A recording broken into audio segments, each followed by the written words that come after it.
Thank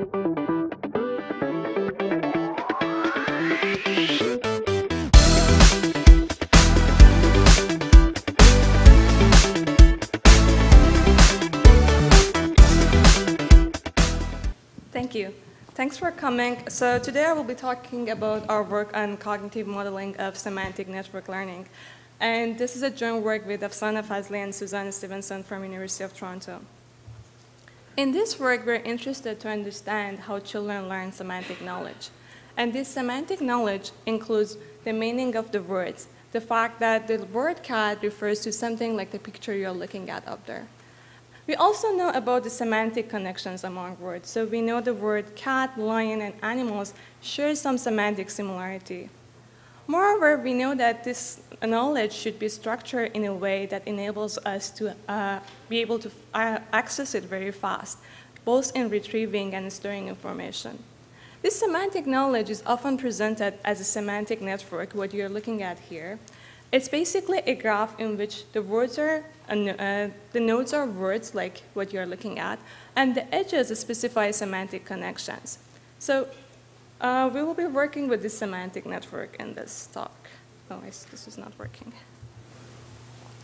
Previous work, specifically by Stivers and Tenenbaum, examined the structure of semantic networks that were created using lexical resources that reflect adult word knowledge.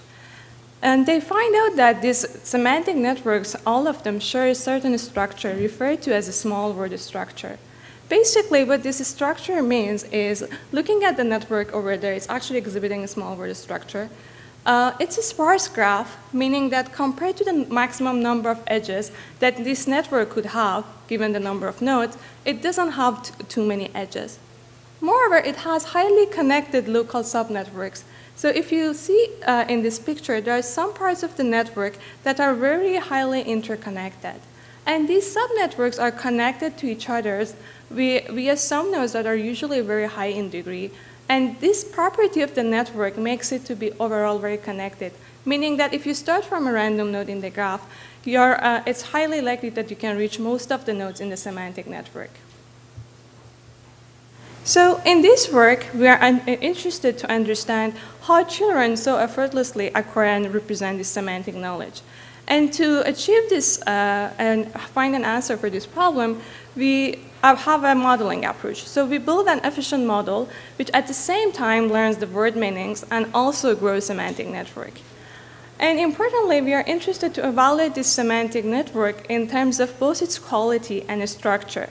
And by quality, I mean that we are interested for the network to have valid semantic connections, and by the structure, we are interested in a network that exhibits a small word structure. So doing this modeling, first of all, help us to better understand how children learn a language. And also, by learning from mechanisms that children use, we might be able to use these ideas to come up with new algorithms that in future might help us to build more powerful NLP applications. So I will talk about the input to the data to our model first, and I will talk about the model and evaluations in order. So in a naturalistic word learning scenario, what we can imagine is a child hearing a bunch of utterances, something like elephants drink milk, and observing their environment, something like the picture you're looking at. So, and we need to basically represent both sources of input data that, as you can see in this picture. For the utterances, we can take them from child corpus. It's a corpus that provides us with sample utterances from parents and caregivers of children. To represent the scene, we take advantage of a gold standard lexicon. This lexicon provides a ground truth meaning for each word. Basically, for every word, we have a set of semantic features with their probabilities. And given this gold standard lexicon, we are able to generate a scene representation by probabilistically sampling some features for every word in the utterance. And putting these features together, we will have a scene representation. So as I said, the input to the model is a sequence of utterance scene pairs. The utterances are simply a bag of words, and the scene is represented as a set of semantic features. Given this input, we are interested to learn a probability distribution over all semantic features for every word. We refer to this mean as the learned meaning probability of a word. And at the same time, we efficiently grow a semantic network using the learned meanings. So the picture you're looking at is actually the output of the model. I will talk about how we learn the word meanings at the beginning, and then we will look at how we grow a semantic network. To learn the meaning probabilities, we start with a uniform distribution for every word. So at time 0, all features are equally likely for a given word. Then the problem is, after processing an input pair, we need to determine how strongly each feature in the input is associated with the words. So basically, as you can see here in the utterance U, something like sheep or milk, we are interested to see how strongly the feature is associated to all the words. We can calculate this probability by introducing a hidden variable, which we refer to as alignment, or AIJ. And we calculate probability of AIJ given U and the feature. And I will explain it next. So this is how we actually calculate this probability. In the numerator, we are looking at how strongly a feature is associated to the given word that we are actually considering at the moment, looking at the learned meaning for that word. And in the denominator, we are comparing the meaning of that word to all other words in the utterance. So basically, it's introducing a source of competition between words in the utterance. So this is basically looking at one utterance, and we're interested to update the meaning probabilities using this current new formed alignment. To do that, this is how we actually formulate it. The numerator here is looking at the summation of alignments over all utterances the model has processed so far for a given word and feature. And we normalize it over all the features the model has observed so far in the denominator. And doing that, every time the model processes an input pair, the meaning probability gets updated. So just to summarize, this is an outline. Initially, features are equally likely. We have 2 steps after processing one input pair. First, we calculate alignments using learned meanings, and then we adjust meaning probabilities using alignments. As you might have noticed, these 2 steps are actually corresponding to expectation step and maximization step in an online EM algorithm. And then we repeat these 2 steps for every input pair. So far, we are learning meanings for every word. How can we grow a semantic network using these learned meanings? One naive way is that at each point in time when a meaning is updated, we compare a word to all other words in the network. But this approach is computationally expensive. So our goal here in this work is to be able to select a small subset of words to be compared to W instead of comparing it to all other words. The main idea here is to select words that are potentially similar to W. Basically, we know that when we compare words to all other words, we are interested to find the ones that are similar to it. So if we can kind of find what are the potentially similar words to W, we can just look at those words. So to find the words that are similar to W, we form semantic clusters incrementally. And we pick words from a cluster based on their similarity to the given word. So in this case, in here, we are looking at the word like panda, and we select a small subset of words like dog, ocean, and penguin, and compare only these words to panda. And if they are similar to the word, they get connected to it, and if not, they are not. They don't get connected. So the next step is basically how do we form these semantic clusters? We're interested in an incremental algorithm which we can apply in our learned meanings. We take advantage of an algorithm first introduced by Anderson and Matissa, and it has been used in many other, since then, more frequently. And it's basically the same idea in richly processed mixture models. So this algorithm has 2 other properties that are actually very helpful for us. First of all, we don't need to fix the number of clusters from the beginning. We can learn the number of clusters from the data. And also, we can cluster word usages instead of word types. So the main idea is that we are at each point in time, we are calculating probability of each clusters, including a new cluster, allowing for a new cluster, given a word like panda here. And we can reverse this probability using Bayes' rule, turning the probability to a likelihood and a prior, where the prior is simply looking at how big the cluster is, so the bigger clusters get bigger, and the likelihoods tell us how similar the word panda is to the prototype of that cluster. So as you can see here, we have calculated the probabilities for the word panda. And we need to add this word to one of these clusters. So we pick the cluster that maximizes the probability P of k given panda. In this case, panda is added, not surprisingly, to the cluster that has more animals than the other ones. So again, this is an outline of the learning algorithm. For every word in the input pair, first we update word's meaning. Given that the word might exist in the semantic network, after updating its meaning, we need to verify its current edges. After that, we select a small subset of words, SW, and for every word in SW, we check if it's similar enough to our given word, and if they're similar enough, we connect them. By similar enough, we mean that if the cosine similarity between the learned meaning of the word and the word we are comparing to is higher than a predefined threshold, they get connected. So this is how we update the edges in more details. It's very simple. Every time the meaning of the word is updated, we need to verify the edges. And we do that by simply recalculating the cosine similarity between that word and each word it's connected to. And if this similarity is still higher than the threshold, we keep the edges, and if not, we remove them. And the next step is to select the potential similar words. So as we form the semantic clusters, we need to have a mechanism for picking similar words to the words that we are adding to the network. And we basically look at the clusters, and based on their similarity to the given word, we pick a number of words from each cluster. So if a cluster is more similar to the given word, we pick more words from it. The words from each cluster are selected randomly. So in this case, we have picked the words that are marked from each of these clusters.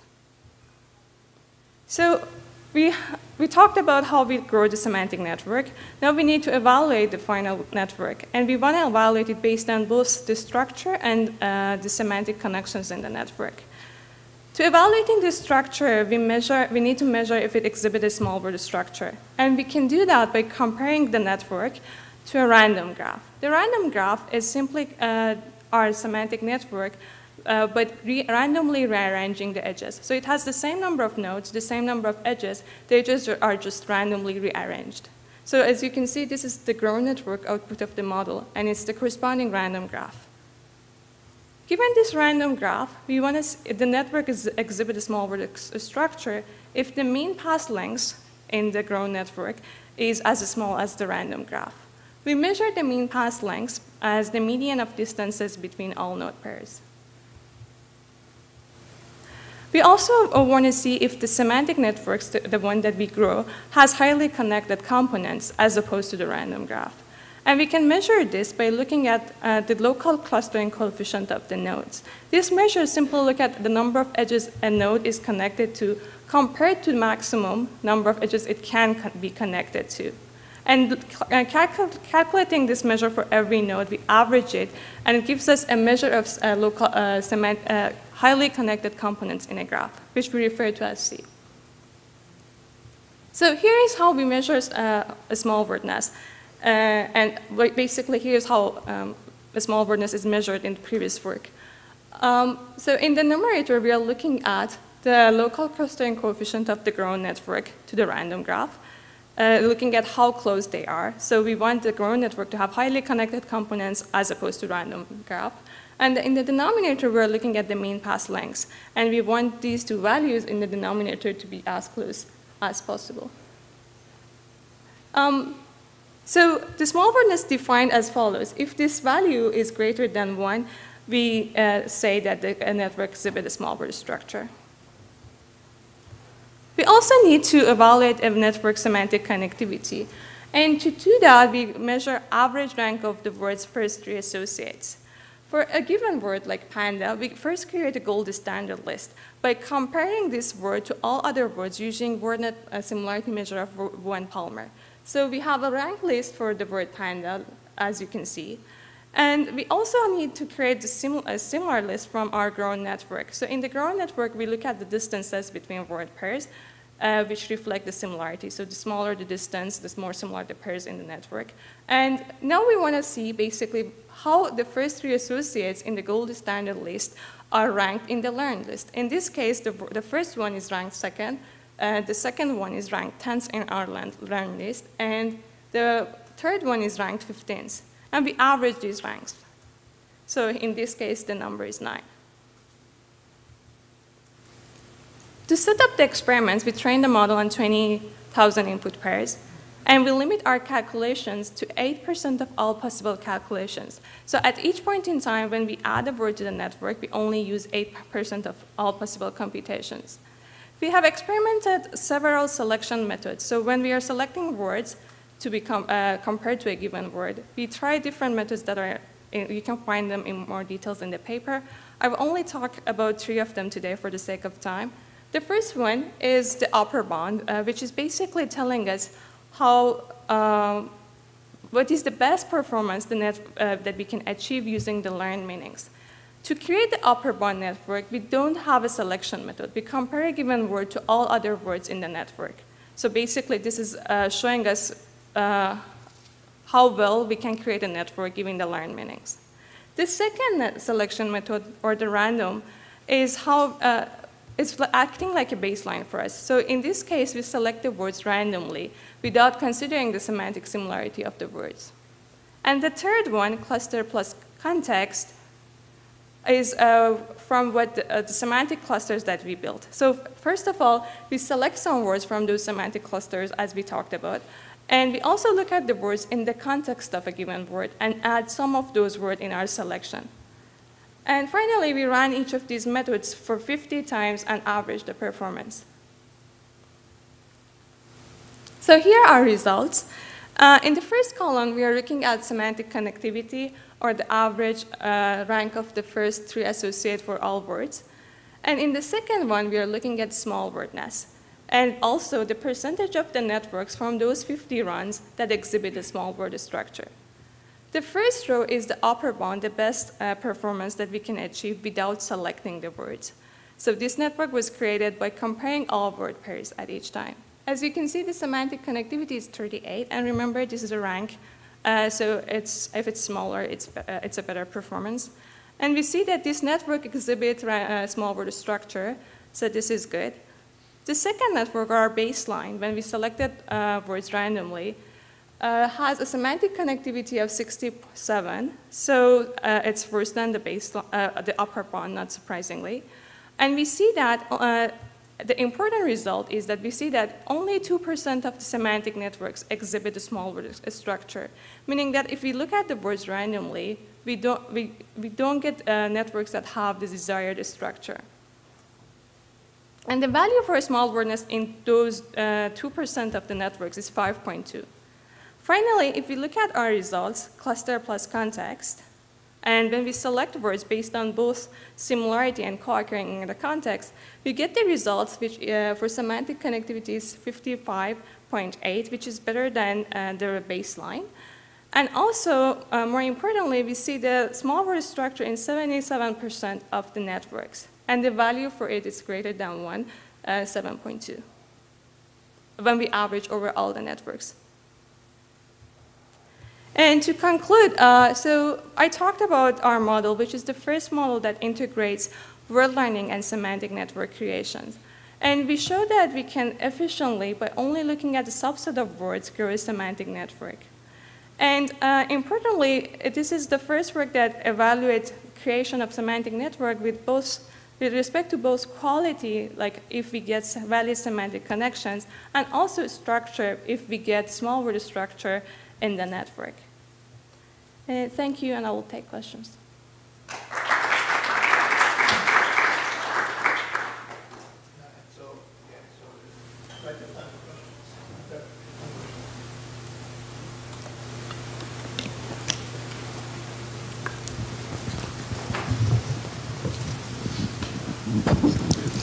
Interesting work, thank you.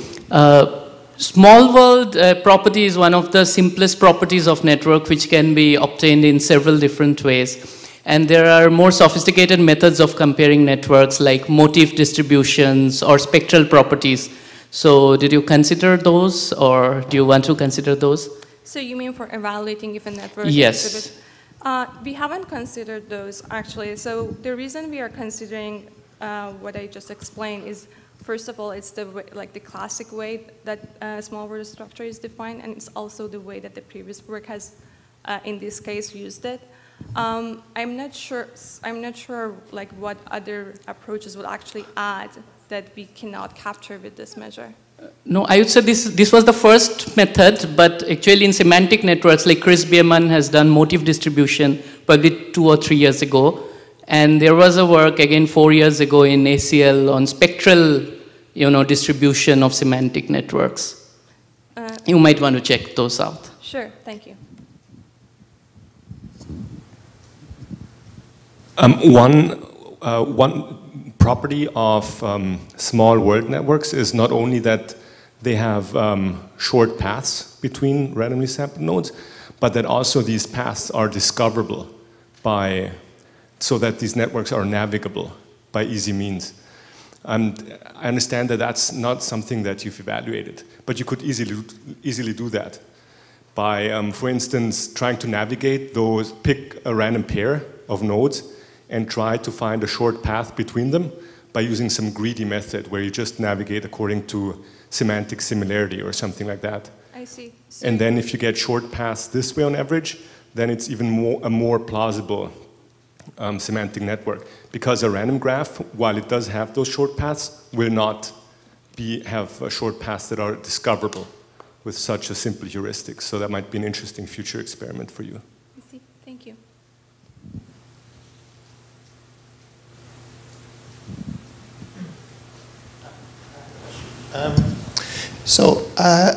I was wondering, comparing the kind of semantic network structure that you get with the semantic network structure that one gets, because I guess at first I thought that the kind of semantic network that you were going to establish was in terms of relations between say pandas and their parts, or the food, but in fact what you build essentially is the sort of taxonomic kind of links, and those are the kind of links that typically in work on distributional semantics is done by clustering at the end. And so I was wondering if you could comment, but you're doing this sort of like incrementally as you're building the network, if you could comment on the difference. So what would happen if the clusters that you build this way are different from the similarity relations that you would get at the end after you build the models of the words individually, in a sense, without... Let me just try to see if I understand the question. The question is if we use different type of similarity, can we use the same method, or if we use... No, so am I right? So if you go back a couple of slides, so when you were building the edges, right? So updating the edges, right? So you do here, at this point, you measure whether the similarity between panda and the clusters that you have already established are above a certain threshold, right? Well, no, it's individual words. So we select some words from the clusters, and when we compare the word to an individual word, when we maintain the edges to the individual words. But so this step, this updating the edges step, is this something that you do at the end of after you built your model for all the words, or is it something that you do incrementally? This is done incrementally. Yeah, so my question was whether you find that doing this step incrementally somehow gives you different results that you would obtain if you do this at the end, which is what is normally done in distributional. I see. So the upper bound result is what we get if we select everything, right? So this is basically the upper bound model doesn't differ if you do it incrementally or if you do it as a batch, because you're selecting it, you're comparing it to all other words. It doesn't really matter. So I see. So that was what the upper model. Okay, yeah. That's the result. So so we get better semantic connectivity, but the point here is that we think that this is computationally expensive and not cognitively plausible. That's why we actually want to select a subset of words. Okay. Okay. I think unless there is one quick question, I would stop here. Let's thank the speaker again.